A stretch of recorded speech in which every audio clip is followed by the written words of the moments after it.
Let's do it. Afro Samurai and Afro Samurai Resurrection. We'll hit that in a second. Take a look at this. Has all the information on the clear sleeve. That's neat. Which leaves this to be rather beautiful. It's magnetic.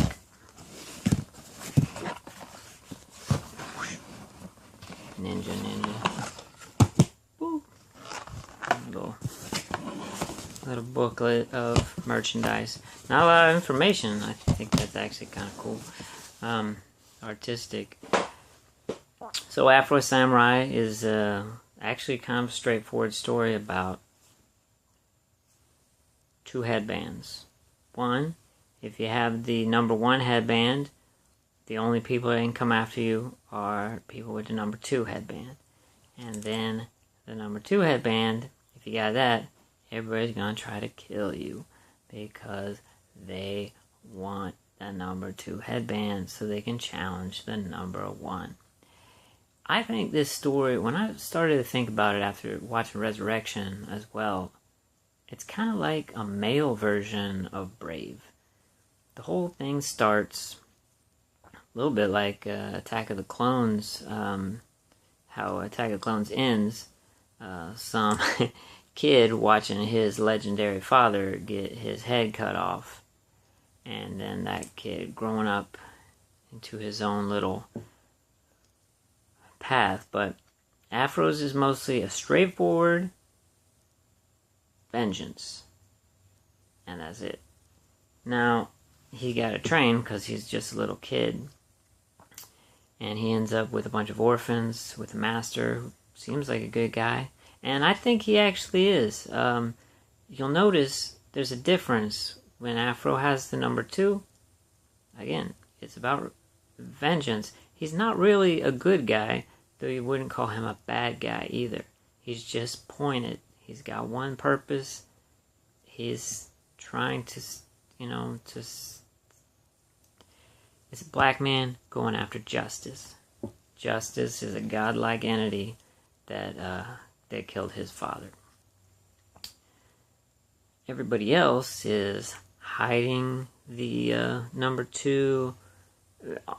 Just about everybody's hiding it, because if you don't hide it, everybody's after you anyway, and they find that's the best way to actually keep the peace.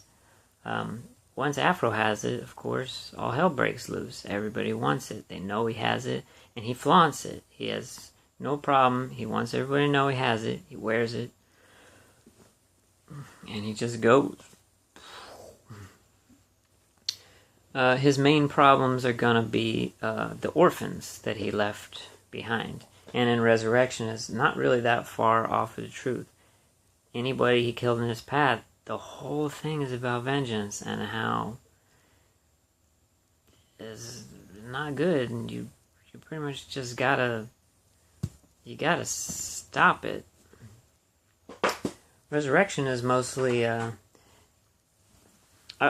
need to cover some Ninja. Okay, so there's 2 characters that Samuel Jackson's gonna play in this.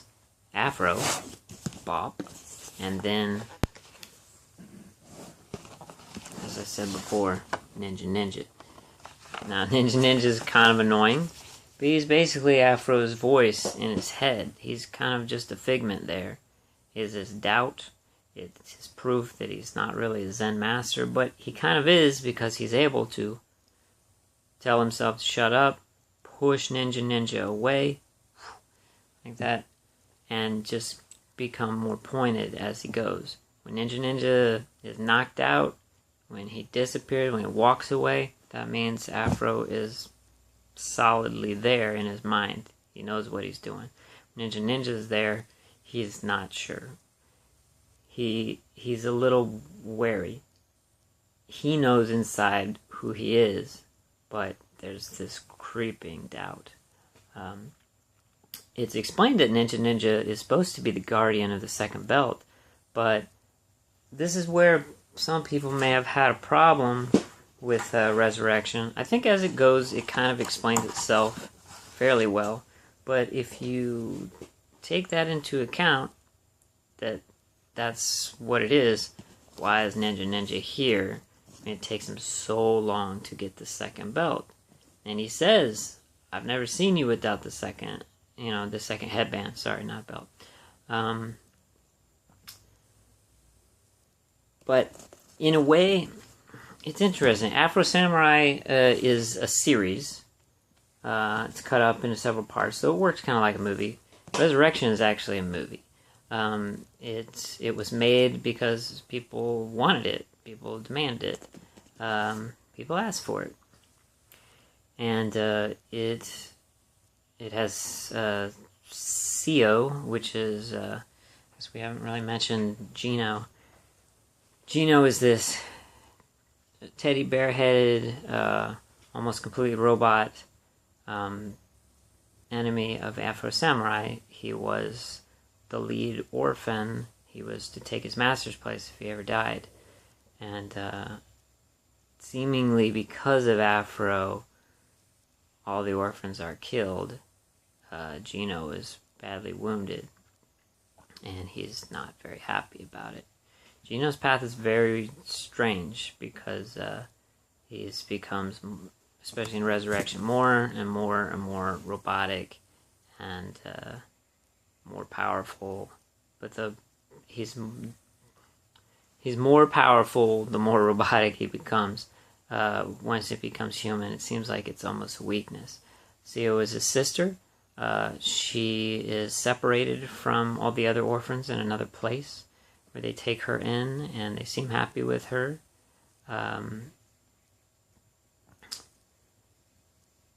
But she's not happy about what happened to her brother. She has every opportunity to kill Afro. That's not hard for her at all. And in fact, at that point, Afro's basically given up. He's tired. She takes a number 1 belt, which is interesting. Or the headband.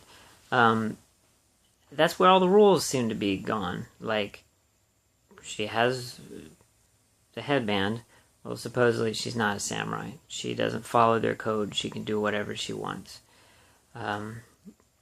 She gives the number 2 is somewhere else. So it's basically a rehash of the first movie, just with different characters. Hiding the belt, him having to find it, regain his confidence in fighting, killing some people who are actually good. Oh boy, it's a rough slog because because of how many people are just normal people. They're just in his way, and they're going to die because of that.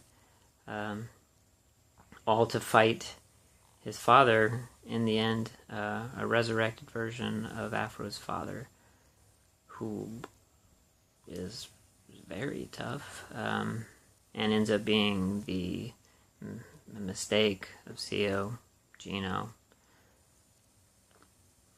But it might be what Afro needs to put himself where he's supposed to be. But in the end, it's just going to be more vengeance. More and more and more. So if anything, you can take it like a morality tale. Or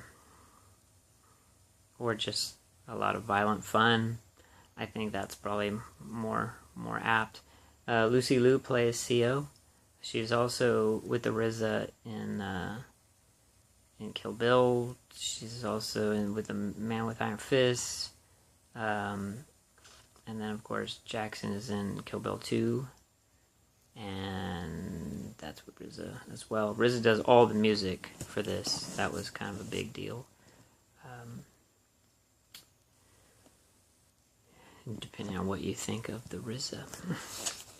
And this was one of his kind of starts into that. Believe it or not, he seems to like martial arts quite a lot. I like it, but it doesn't feel, you don't feel really good inside after any of it. And maybe that's the point. Maybe that's what some people need, is it's not exactly mindless violence. I think there's it should kind of push you away from it. You kind of want that peace. You don't want the chaos. Because they say when he doesn't accept his headband, his number one headband, that's when the whole world goes into total chaos.